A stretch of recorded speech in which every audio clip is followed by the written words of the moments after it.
Welcome to Math Beyond Borders. Mathematics Simplified. तो दोस्तों, fractions plus और फ्रैक्शंस माइनस तो हम पहले भी कर चुके हैं, अगर आपको याद हो।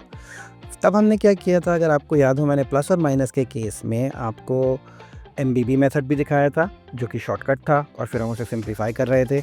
और फिर मैंने आपको प्रॉपर मेथड भी दिखाया था, जिससे हम एलसीएम निकाल के करते हैं। तो प्लस और माइनस तो थोड़ा सा कॉम्प्लिकेटेड होता है फ्रैक्शन में, लेकिन मल्टीप्लाई और डिवाइड तो बिल्कुल ही आसान होने वाला है। ये बिल्कुल छोटा वीडियो है, तो जल्दी से देखिए मेरे साथ और सीख लीजिए। तो मल्टीप्लाई के केस में दोस्तों कुछ नहीं करना, बस सीधा सीधा मल्टीप्लाई कर दीजिए।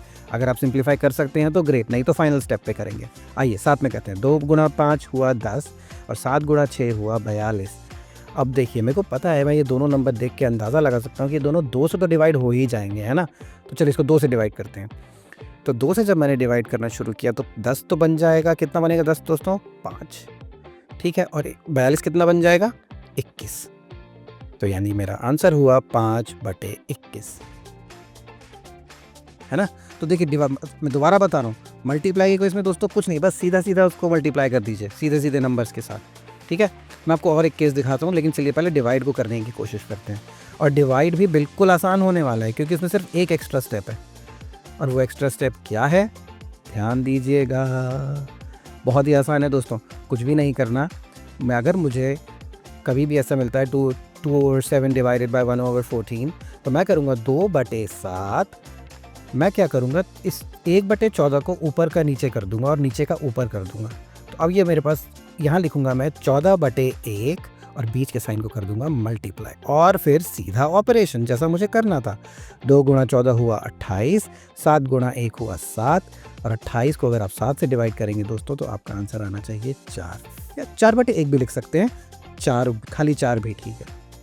तो देखा कितना आसान था, है ना। मैं एक और आपको केस दिखा देता हूँ कि कभी कभी ये वाला केस फंस जाता है और लोग कंफ्यूज हो जाते हैं। आइए इसको एक बार समझ लेते हैं, ठीक है। तो अब जैसे मान लीजिए, कई बार ऐसा होगा कि कोई फ्रैक्शन किसी नॉर्मल इंटीजर से मल्टीप्लाई होगा। जैसे मान लीजिए 2 गुणा 5/6। अब आप इसको देख के कंफ्यूज रहेंगे, अरे अब मैं इस 2 का क्या करूँ, क्या इस 2 को दोनों तरफ मल्टीप्लाई करना है?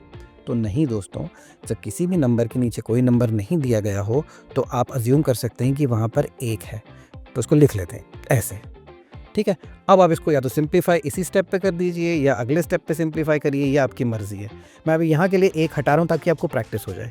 याद रखिएगा, वहाँ पे 1 था, तो 1 गुणा 6, 6 2 5 10। और अब मैं इसको सिंप्लीफाई कर सकता हूँ 5/3, क्योंकि ये दोनों 2 से डिवाइड हो जाते हैं। मैं यहाँ भी कर सकता था इसको पहले ही स्टेप में ऐसे, और तब भी मेरा आंसर वही आता 5/3। तो अगर आपको सिंप्लीफिकेशन लास्ट स्टेप में करना है तो भी ठीक है, कई लोग ऐसा पसंद करते हैं। इसी का एक डिवाइड का केस भी देख लेते हैं, ताकि आपको ये ध्यान रहे कि क्या करना क्या है।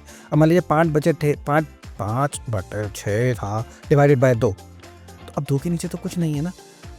अब आप ये मत सोचिएगा, तो इसको क्या तो इसको सिंपल करेंगे, 1 को अज्यूम करेंगे 2 के नीचे, और जब उसको पलटेंगे तो वो हो जाएगा 1/2, और बाकी 5/6 तो वैसे ही लिख देंगे। और बस अब इसको सीधा आप सॉल्व कर दीजिए। तो मेरा आंसर हुआ 5 गुणा 1 5 और 6 गुणा 2 हुआ 12। तो 5/12। बस इस स्टेप का ध्यान रखिए। अब अगर आपको इससे रिलेटेड कोई भी क्वेश्चन हो तो आप प्लीज़ कमेंट में ज़रूर पूछें, ताकि मैं आपके लिए दूसरा वीडियो बना सकूं। आसान था, है ना।